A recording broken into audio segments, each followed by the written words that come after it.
The quantum sensors aboard the Helios Observatory sparked to life for the first time in 30 years. Commander Sarah Chen stared at the readout, her dark eyes reflecting the cascading data streams that painted an impossible picture. The void between galaxies, that vast empty darkness that had remained silent for centuries, was speaking. "Run it again," she ordered, her voice steady despite the tremor in her hands. The young technician beside her nodded, initiating another scan sequence. The results were the same. Massive objects were emerging from dark space, their energy signatures unlike anything recorded in human databases.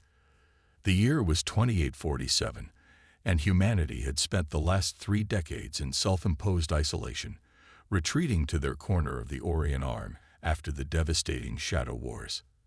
Their once mighty fleets had been mothballed, their military presence reduced to a token force. The Galactic Assembly had been all too happy to see them go, whispering about the dangerous unpredictability of the human species. Sarah's communication terminal chimed. The encrypted channel opened to reveal Admiral Marcus Wong's weathered face, his expression grim. "You're seeing this too?" "Yes, sir. The signatures are clear now. Hundreds of objects, each at least the size of a dreadnought. They're moving in formation, using some kind of propulsion we've never encountered before. The assembly's already calling. Their long-range sensors picked it up too." Wong's hologram flickered as he accessed additional data streams.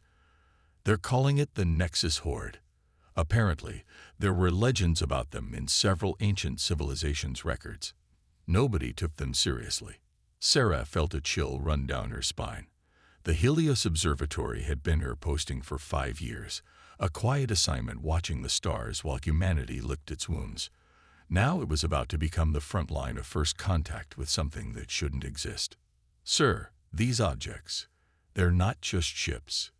The energy patterns suggest they're partially organic, and they're adapting their course in response to local gravitational fields in ways that—" She paused, searching for the right words. "In ways that suggest intelligence beyond our current understanding of artificial systems." Wong's hologram nodded slowly. "The assembly representatives are practically tripping over themselves to reach us now. Funny how quickly they'd forgotten their speeches about humanity's dangerous militant nature and unnecessary fleet buildup." The irony wasn't lost on Sarah. Humanity had been forced to disarm, to prove they could be peaceful members of the galactic community. Now that same community was facing an existential threat, and their first instinct was to turn to the species they had feared and ostracized. "Commander, I'm activating the Lazarus Protocol," Wong announced, causing Sarah's eyes to widen.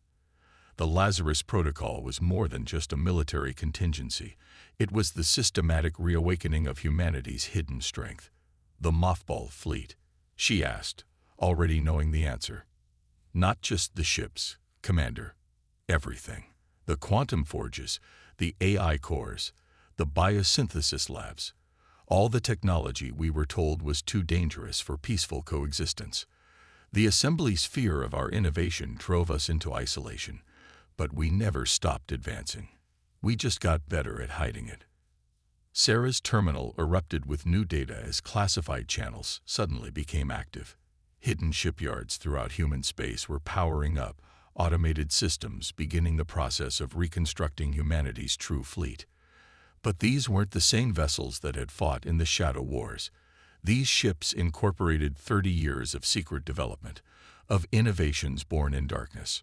"Report to Earth Command immediately," Wong ordered. "You're being reassigned to the Hyperion Initiative." The name sent another shiver through Sarah. The Hyperion Initiative was spoken of in whispers even among high-ranking officers, a classified project that had consumed massive resources during humanity's isolation. "Sir, I'm an observatory commander. I'm not qualified for." "You're exactly what we need, Sarah. You understand these readings better than anyone, and you've spent years studying the patterns of deep space. The Hyperion Initiative isn't about military might. It's about understanding what's coming for us, and why." As Sarah prepared to leave her post, the quantum sensors detected new activity. The Nexus Horde was accelerating, their formation shifting into something that resembled a massive neural network. They were learning, adapting, even as they approached. "Sir," she reported, "preliminary analysis suggests they'll reach assembly space within 6 months. But these calculations, they're not just coming to invade. The pattern suggests they're searching for something specific." "Then we better find it first," Wang replied. "Humanity spent 30 years preparing for a threat we couldn't name. Now it's here, and we're the only ones who never stopped getting ready for this moment." As Sarah boarded the quantum shuttle that would take her to Earth, she took one last look at the sensor readings. The Nexus Horde's formation had changed again, and now she could see it, a pattern that looked disturbingly like a human neural scan.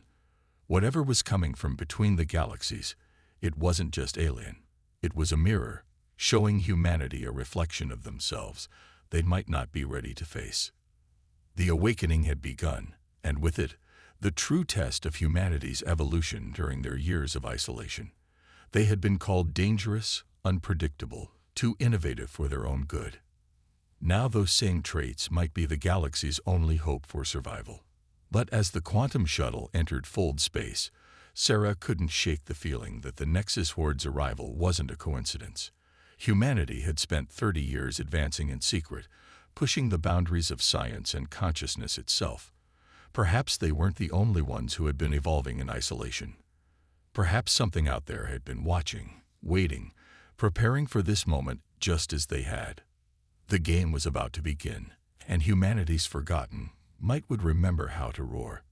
The Hyperion complex stretched 3 kilometers beneath the Martian surface, its quantum-shielded halls humming with newly awakened power.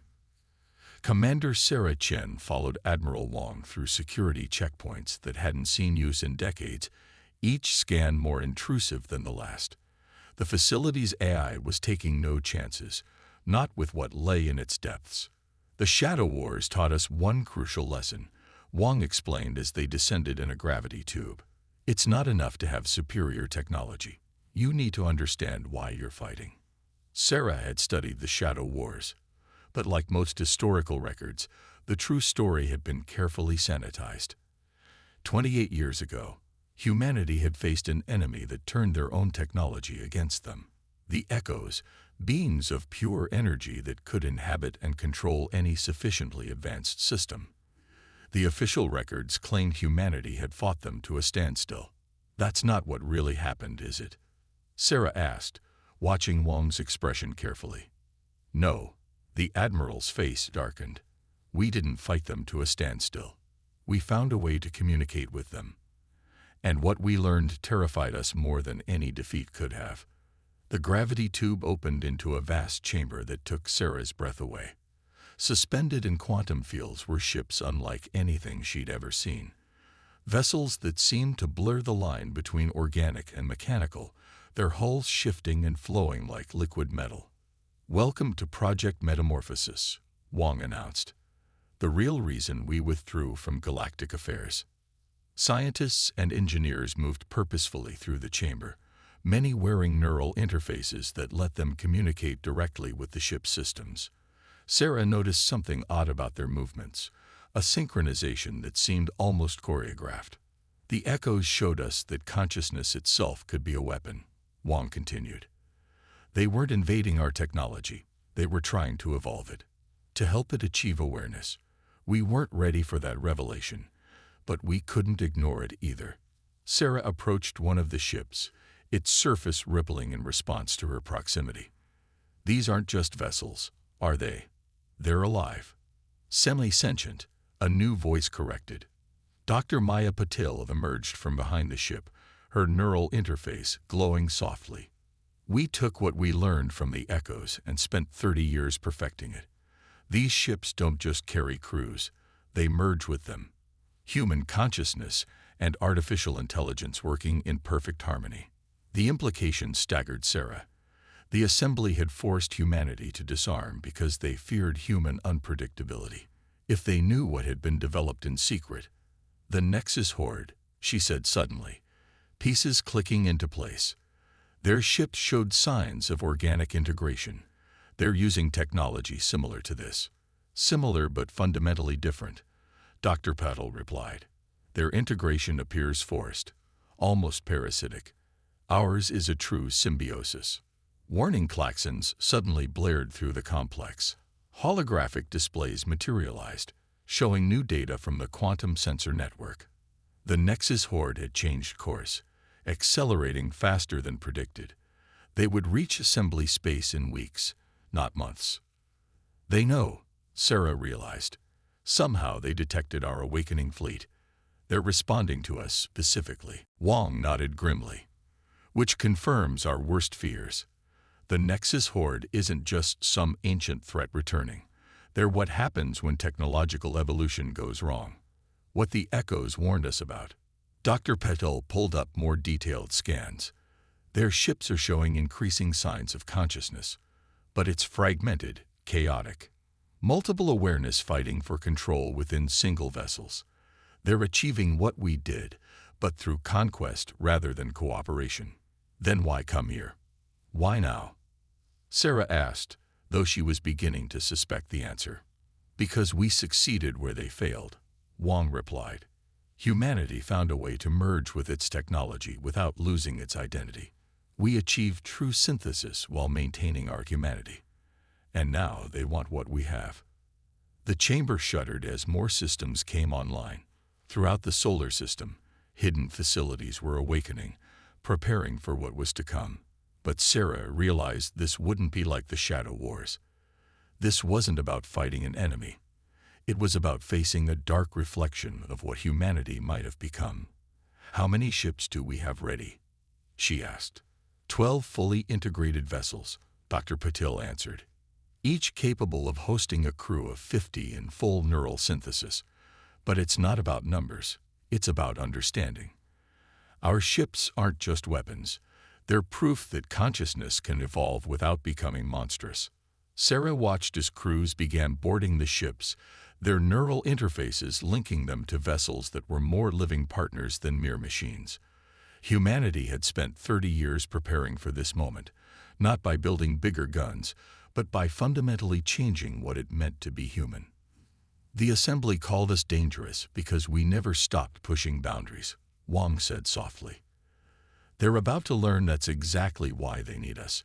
We don't just fight threats, we understand them. And sometimes, understanding is the most powerful weapon of all. As if in response to his words, the nearest ship's surface rippled, patterns flowing across it like thoughts made visible. The vessel was waking up, its artificial consciousness preparing to merge with its human crew. Sarah felt a strange resonance, as if the ship was already reaching out, curious about its new partners. Report to Base 7, Wong ordered. The Hyperion herself is waiting for her commander. Sarah turned to him in shock. Sir, you're the one who first spotted the horde. You understand the patterns we're seeing. And most importantly, you know this isn't just about survival. It's about proving there's a better way to evolve. As Sarah walked toward Base 7, she felt the weight of history pressing down on her. Humanity had hidden its true strength, not out of fear or shame, but because they needed time to perfect something unprecedented. A future where human and machine consciousness could coexist and grow together. The Nexus horde was coming to claim that future for themselves, but they would find that humanity's greatest weapon wasn't the technology they developed. It was the wisdom to use it right. The Hyperion responded to Sarah's thoughts like an extension of her own body. The neural synthesis was unlike anything she had imagined, not a mere interface between human and machine, but a true melding of consciousness. Through the ship's quantum sensors, she perceived space in ways her human senses never could, tasting electromagnetic fields and feeling the subtle currents of gravitational waves. Battle Group, status report.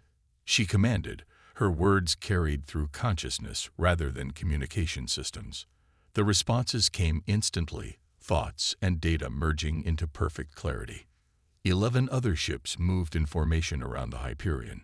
Their crews similarly merged with their vessels. They had traversed half the distance to assembly space in mere hours, using quantum-fold technology that would have been impossible without the synthesis of human intuition and machine precision. The Assembly's defense fleet waited at the designated coordinates, nearly 1,000 ships representing 24 species. Their technology was impressive, but watching them through the Hyperion's enhanced perception, Sarah saw how rigid and limited their systems were, machines serving their users rather than partnering with them. "They're scared," Lieutenant Kai Rodriguez observed through the neural link, his consciousness brushing against Sarah's. "Not just of the Horde, but of us. They can sense how different we've become." Before Sarah could respond, the quantum sensors flared with new data. The Nexus Horde had arrived, dropping out of their strange faster-than-light travel in a display that twisted the fabric of space itself. Their ships were massive, dark masses that seemed to absorb both light and reason, their surfaces writhing with uncertain geometry. "By the stars," an assembly commander breathed over the general channel. "There are thousands of them." Sarah extended her consciousness deeper into the Hyperion systems, letting the ship's quantum processors help her analyze the enemy fleet. The patterns were clearer now. Each vessel was a battleground, multiple consciousnesses fighting for control, machine and organic components forced into unholy union. "This is Commander Chen of the Terran Defense Force." She broadcast on all frequencies. "You've entered protected space. State your intentions." The response came not in words but in raw consciousness, a blast of competing thoughts and fragmented desires that would have overwhelmed an unprotected human mind. Through her synthesis with the Hyperion, Sarah could interpret the chaos, hunger, desperation, and an all-consuming need to achieve what humanity had managed. "They're scanning us," Dr. Paddle reported from her ship, the Prometheus, "trying to understand how our synthesis works. Their attempts at integration are causing them pain. They want our solution." The Horde's response was immediate and violent. Dozens of their ships launched what appeared to be standard energy weapons, but Sarah's enhanced perception revealed the truth. The beams carried corrupted consciousness, attempts to invade and seize control of target vessels. "Quantum shields at full," Sarah commanded. "Assembly fleet, fall back. Their weapons aren't what they appear." But the warning came too late for some. 3 assembly ships seized up as the consciousness weapons took hold, their crews crying out as their own technology turned against them. The vessels began turning their weapons on their former allies. "Show them what true synthesis can do," Sarah broadcast to her battle group. "Execute Pattern Omega." The 12 human ships moved as one, their merged crews working in perfect harmony. The Hyperion's quantum fields extended, linking with its sister ships to create a synchronized consciousness network that was greater than the sum of its parts. Through this enhanced awareness, they could perceive and react to events faster than purely organic or mechanical systems ever could. Energy beams that should have struck their targets passed through quantum-shifted space. Missiles that would have devastated normal shields were caught in probability fields and transformed into harmless radiation. The human fleet danced through space like a single organism, each movement precise and purposeful. "Their pattern is fragmenting," Kai reported. "The competing consciousnesses in their ships can't maintain coherence against our unified response." Sarah pushed the synthesis deeper, letting the Hyperion's consciousness merge more fully with her own. Together, they saw something the fragmented awareness of the Horde couldn't grasp: the mathematical poetry of perfect cooperation, the strength that came from willing union rather than forced subjugation. "All ships, prepare for recursive quantum strike," she commanded. "Show them the difference between conquest and cooperation." The human fleet moved into a geometric formation that would have been impossible to coordinate without their shared consciousness. Energy began building in quantum capacitors, but this was no mere weapons discharge. They were about to demonstrate the true power of synthesis. 12 ships fired as one, their beams meeting at a single point in space. But rather than combining into a simple energy blast, the beams folded through quantum dimensions, multiplying and replicating in ways that defied conventional physics. The strike hit 20 Horde ships simultaneously, not damaging their hulls, but instead imposing order on their chaotic consciousness. The effect was devastating. Unable to maintain their forced integration in the face of such harmony, the targeted ships began to break down, their competing awareness tearing them apart from within. "They're retreating," Kai announced as the remaining Horde ships began to pull back. But something's changed. They're not just running. They're thinking. Sarah felt it too. The chaotic consciousness emanating from the Horde had shifted, becoming more focused. They weren't just withdrawing to regroup. They were processing what they'd seen, trying to understand how humanity had achieved what had eluded them for so long.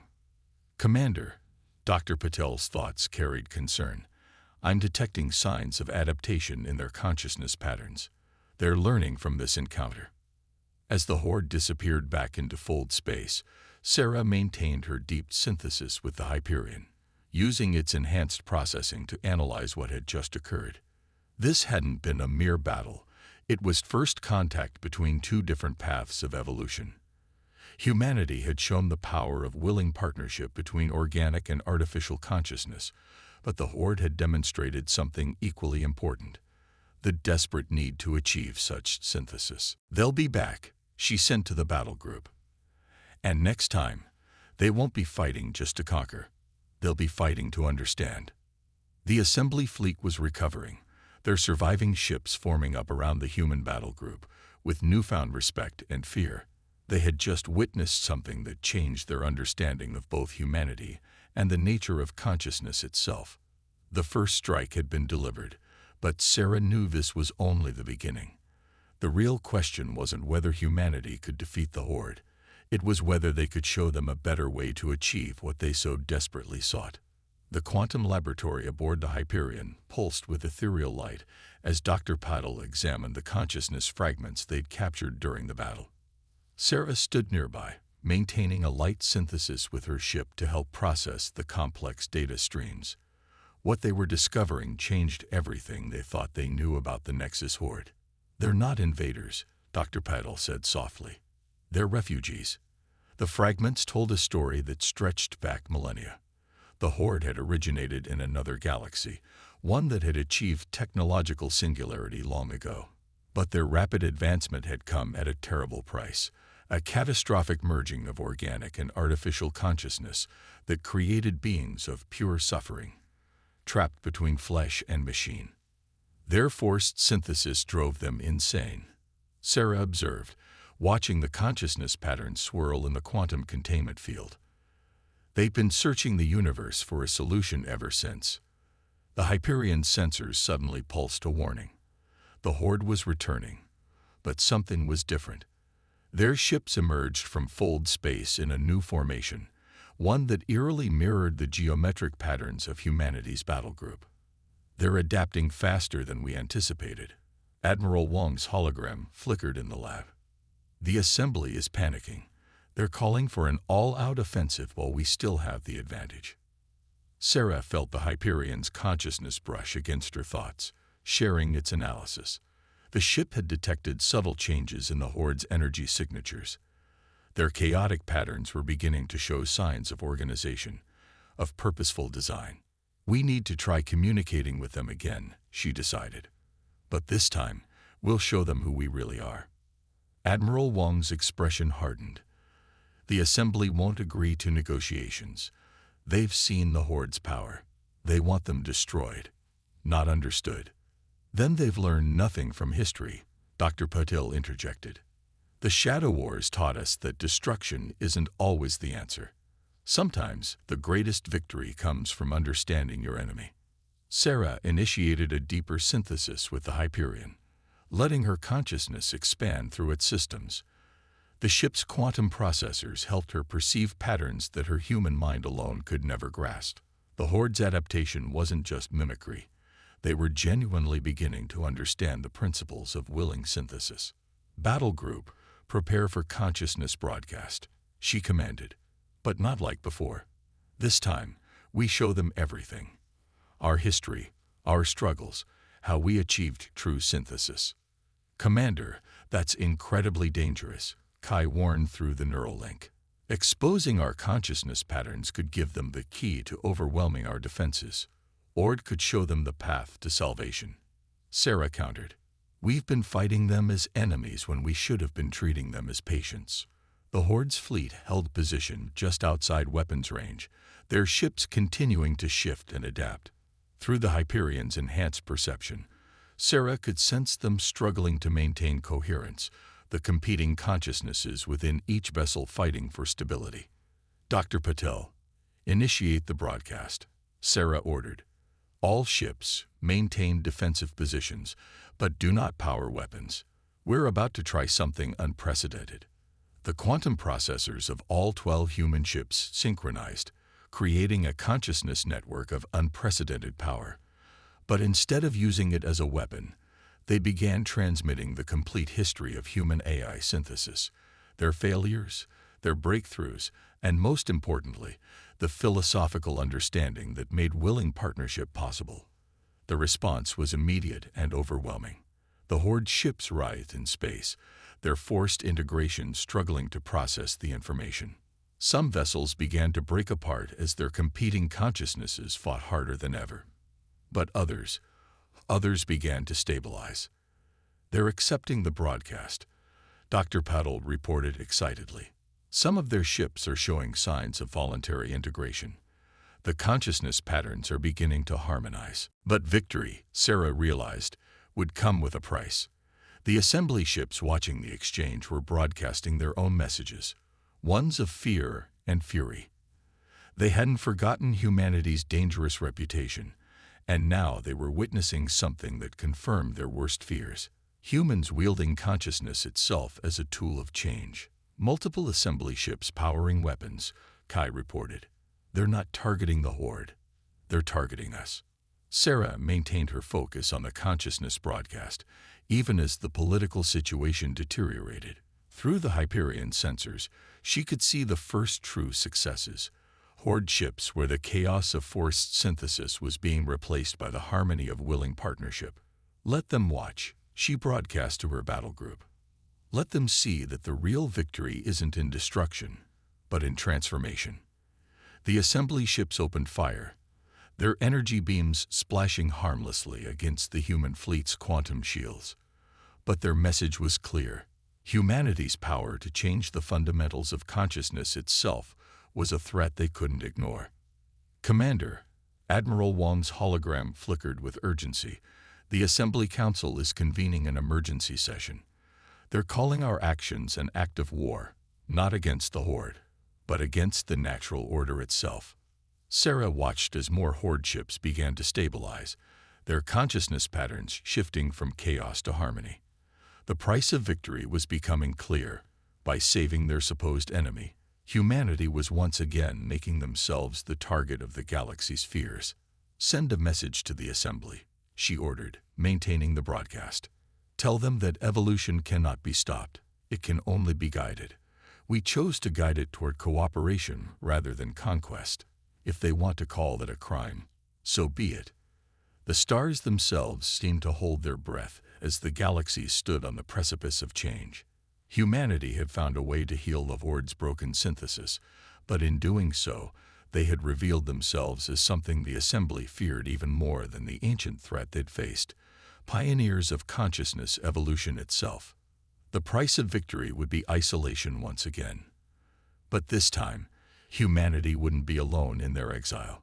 They would have allies who understood the true power of willing partnership between organic and artificial minds. Allies who had learned this truth through transformation rather than destruction. The space around Earth rippled with quantum distortions as ships from across the galaxy gathered, the largest fleet assembled since the Shadow Wars. But this was no battle formation. The vessels hung in elegant geometric patterns, their consciousness signatures harmonizing in ways that would have seemed impossible mere weeks ago. Sarah stood on the Hyperion's observation deck, her synthesis with the ship allowing her to perceive the magnificent dance of minds surrounding her world. Former Horde vessels, their forced integration healed through humanity's guidance, moved in perfect synchronization with human ships. And at the edges of the gathering, a small but growing number of assembly vessels, whose crews had chosen to embrace the next step in consciousness evolution. The Assembly Council has made their final decision. Admiral Wong reported, his hologram appearing beside her. They're declaring this entire sector of space forbidden territory. Any species pursuing consciousness synthesis will be considered exile. Sarah smiled, watching the quantum patterns of shared thoughts flowing between the gathered ships. They can't forbid evolution, Admiral. They can only choose not to participate in it.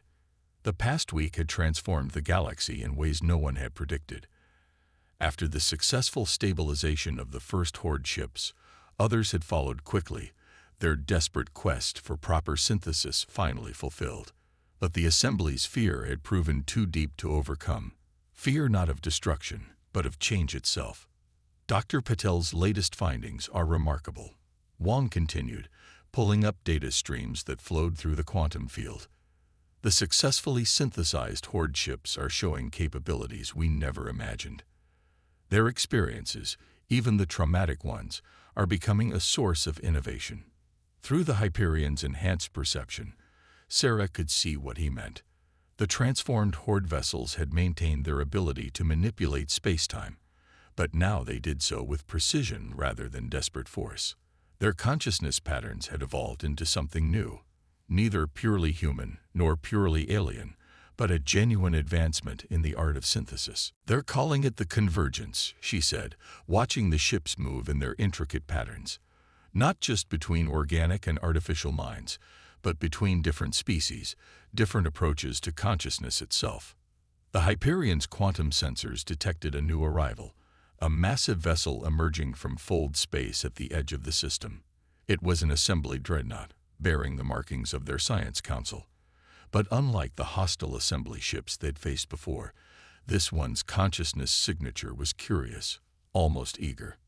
Director Zena, Sarah acknowledged as the alien scientist hologram appeared. The tall, ethereal being had been one of the few assembly leaders to support humanity's approach to the Horde crisis. Commander Chen, Zena's thoughts carried traces of excitement. The preliminary data from your synthesis network is extraordinary. You've not only stabilized the Horde's consciousness integration, you've created something entirely new. The Assembly Council may call it forbidden knowledge, but others will recognize it for what it is, the next step in galactic evolution. Sarah maintained her light synthesis with the Hyperion as she responded. Evolution isn't something that can be controlled or contained. The Assembly tried to stop humanity from advancing, and all they did was give us time to perfect our approach. They tried to force the Horde into submission, and that only caused more suffering. And now they'll try to isolate this sector, to pretend this transformation isn't happening, Zena agreed. But they fail to understand. Consciousness, once evolved, cannot be devolved. The path you've opened will spread, not through conquest or force, but through simple demonstration of a better way. The quantum field rippled as more ships joined the gathering. These were civilian vessels from various species, their crews drawn by the call of consciousness evolution. Each arrival strengthened the growing synthesis network, adding new perspectives and approaches to the collective understanding. We're detecting unusual activity from the synthetic ships, Kai reported through the neural link. The transformed Horde vessels were moving into a new configuration, their consciousness patterns aligning in ways that even humanity's advanced sensors struggle to interpret. They're not just adapting anymore. Dr. Patel's thoughts carried wonder. They're innovating. The synthesis is allowing them to combine their ancient knowledge with new understanding. They're showing us possibilities we never imagined. The massive ships began generating quantum fields that folded space in completely novel ways. Through their shared consciousness network, they shared their discovery, methods of traversing not just space, but different layers of reality itself. This is what the Assembly truly fears, Zena observed. Not that consciousness evolution will destroy us, but that it will transform us into something they can no longer understand or control. Sarah felt the Hyperion's consciousness merge more deeply with her own, helping her comprehend the implications of what they were witnessing. Humanity had started this journey seeking to perfect the partnership between organic and artificial minds. But they had achieved something far greater. They had shown that consciousness itself could evolve without losing its essential nature. "Send a message to Earth Command," she ordered. "The convergence is ready to begin Phase 2. Any species willing to explore consciousness evolution will be welcome here, regardless of what the Assembly decrees." The gathered ships pulsed with shared purpose, their combined consciousness reaching levels that would have seemed godlike just months ago. But there was no desire for conquest or control, only the pure joy of discovery, of minds working in true harmony, to explore the frontiers of existence itself. Humanity's greatest strength, Sarah broadcast to the fleet, was never our technology or our determination. It was our ability to face change without fear, to see the potential in evolution rather than its threats. We didn't just survive the Shadow Wars or heal the Horde. We showed the galaxy that consciousness can advance through cooperation rather than conquest. The stars themselves seemed to shimmer as the synthesis network expanded, each mind adding its unique perspective to the greatest journey of discovery in galactic history. The Assembly might call them exiles, but Sarah knew the truth. They weren't being cast out. They were leading the way forward. Evolution's edge wasn't a boundary to be feared. It was a horizon to be explored, one conscious step at a time.